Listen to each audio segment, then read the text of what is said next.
Welcome back, everyone. Sheepdog Smokey here, and this one is no surprise to me, but let's dive right in.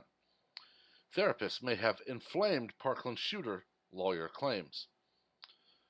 Therapists supported the use of violent video games by the teen who later killed 17 people at Marjory Stoneman Douglas High School. They also agreed that he should get a punching bag, and they did not oppose his having an airsoft gun. Those are among the details that emerged in court Tuesday about strategies that therapists supposedly used to redirect Nikolas Cruz's aggressive tendencies, outlets that lawyers argued actually inflamed rather than reduced his penchant for violence. Counselors at Henderson Behavioral Health worked closely with the Parkland school shooter and his mother for many years, but offered suggestions that, in hindsight, appear questionable given Cruz's abusiveness and his obsession with weapons. Mental health records are private, but David Brill, an attorney representing the father of one of the victims in the massacre, has hundreds of pages as part of the legal process in a wrongful death suit filed last year. Brill briefly outlined some of Henderson's approaches in court Tuesday, and later, in an interview with the South Florida Sun-Sentinel, elaborated on them for clarity. Teachers were concerned that Cruz routinely played inappropriate, violent video games, but Henderson mental health workers endorsed his playing the games as an outlet for his aggression and as an anger management tool when he was feeling upset or overwhelmed, Brill said. Henderson staff also had no qualms about his getting or using an airsoft gun, Brill said. It was a big focus of his frustrations because he wanted one so badly, the attorney said, noting that a Henderson counselor in 2014 spent at least 20 minutes watching Cruz target shoot with an airsoft gun. Henderson also did not object to Cruz's enrolling in the high school's JROTC program, which teaches marksmanship, Brill said. And a Henderson worker provided Cruz with a punching bag to release his anger when at home so he didn't punch holes in walls. He was known to batter his mother, once knocking out many of her teeth, a cousin told investigators after the massacre. Brill called Cruz a ticking time bomb and argued that Henderson's actions shortened the fuse. They're not effectively treating the conditions. They're in fact exacerbating, fueling them, contributing to them.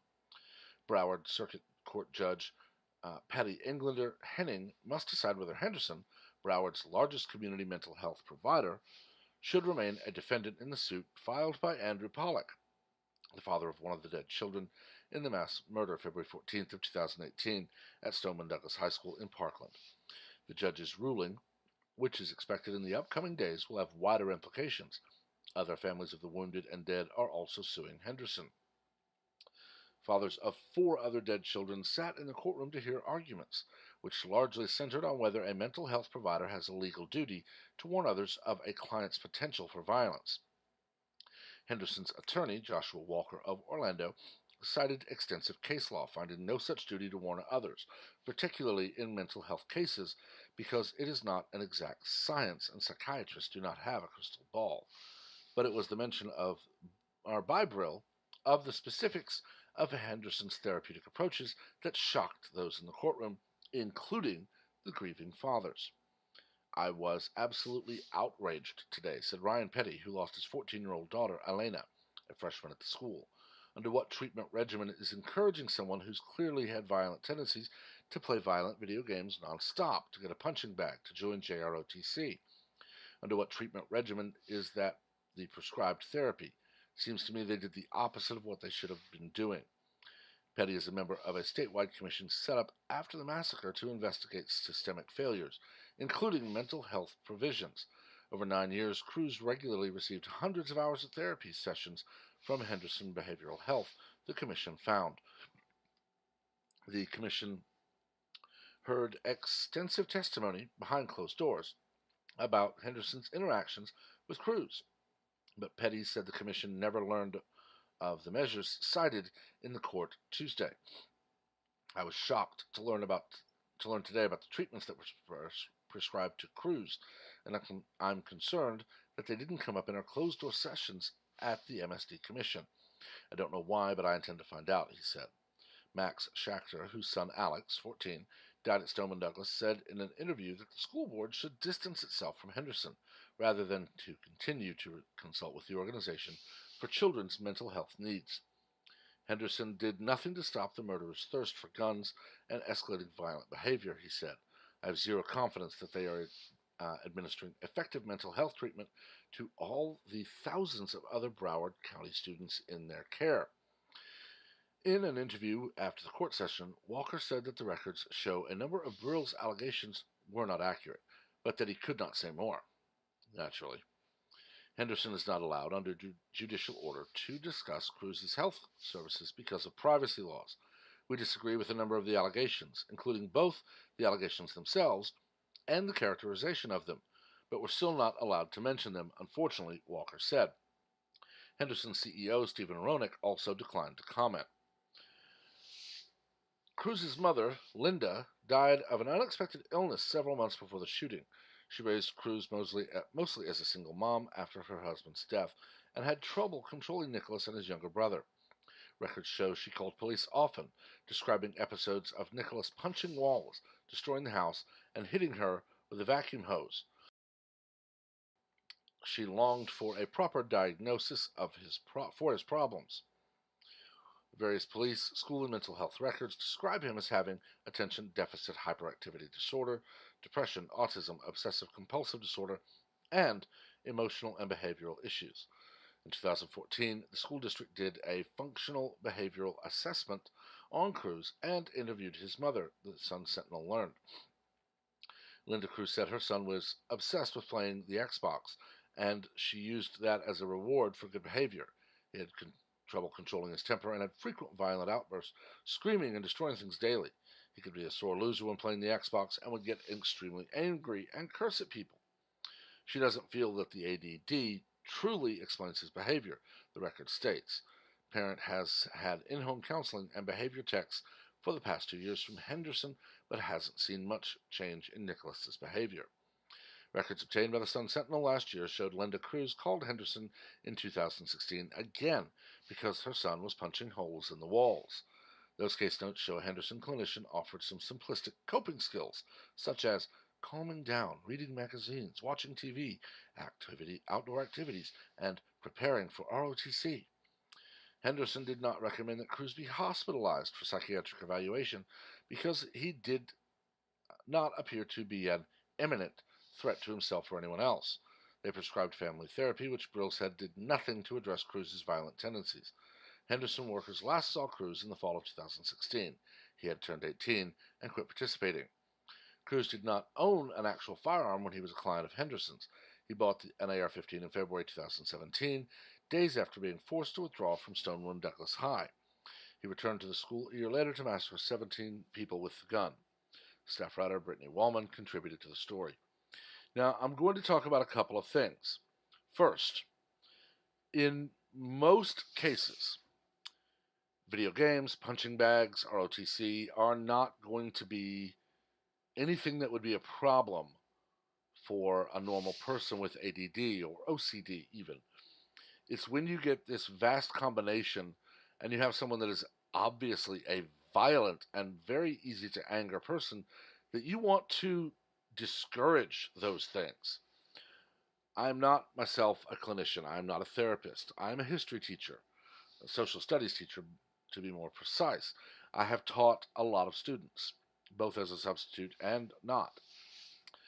I can tell you that I have seen students who I believe have anger issues, and I would tell their parents to remove the video games, to remove the things that are an easy outlet for anger, because those things tend to exacerbate.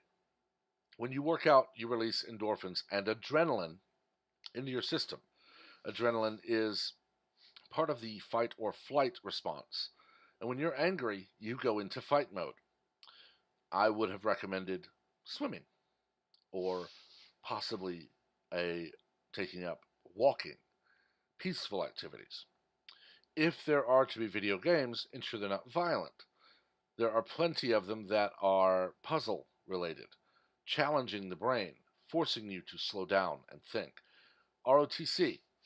I'm honestly hopeful that if Cruz did try to go in, that the commander said no. The military would never have taken Nikolas Cruz in the condition he was in because he was mentally unstable. and JROTC should be no different. I remember my own time in the early to mid 1990s in Air Force JROTC at my high school. It was a lot of fun for me, even though we didn't get to do marksmanship drills. It was drill and ceremonies, and it was aerospace science, and so on. But we had a few students during my 3 years of high school that were not mentally fit for the military, and our commander and our NCO gently convinced them that JROTC was not for them. You should never have someone who is obviously prone to anger and violence told to embrace those tendencies. Even if all you're doing is playing a video game, in your brain, you're still shooting or punching or kicking. And even if it is sci-fi violence, like in, say, Mortal Kombat, or obviously fake, such as Super Smash Bros., where it's Mario versus Yoshi, you're still punching or kicking or throwing. You should not have things like punching bags where you're encouraged to throw violent jabs at an inanimate object because, again, that releases chemicals into the bloodstream.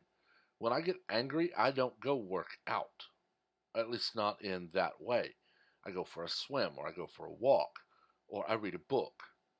I do not pull out Mortal Kombat or go for a heavy run or break out the punching bag or grab an axe and go for a tree on my land because I know when I'm in that state of mind, I have to actively change my state of mind by changing the stimuli around me from, I don't know, watching the news or whatever have you, or talking to someone who's made me upset, to turning on Beethoven or Bach and reading, or going for a peaceful walk, going for a swim, which is very calming for me. When you recognize those things about yourself, you begin to learn to recognize when you're starting down a path you don't want to go, and you can stop yourself well before you even begin. You know that certain topics and certain activities and certain things tend to cause a certain emotional reaction. And if you're aware of it, you can avoid it. I learned this years ago about myself. Yes, I joke that I'm German, Irish, and British, three ethnicities, nationalities, pretty famous for not being the calmest of people all of the time. German and Irish, as you would expect, and look at any football match in Britain between two hotly contested teams, and you'll see what I mean there. But I'm actually fairly laid back because I've learned to recognize things about myself. And unfortunately, not everyone can do that. And even more unfortunately, we have professionals who can't even see it. And they prescribe idiot stuff like this. It's amazing to me. But I've talked about this long enough. Let me know what you think. Make sure to keep the comments civil. We do not learn from argument. We learn from debate. As always, remember to like, comment, and share this video, as well as to subscribe and activate notifications so that you're among the first to know about all new content as it is posted. Until Monday, everyone have a wonderful day.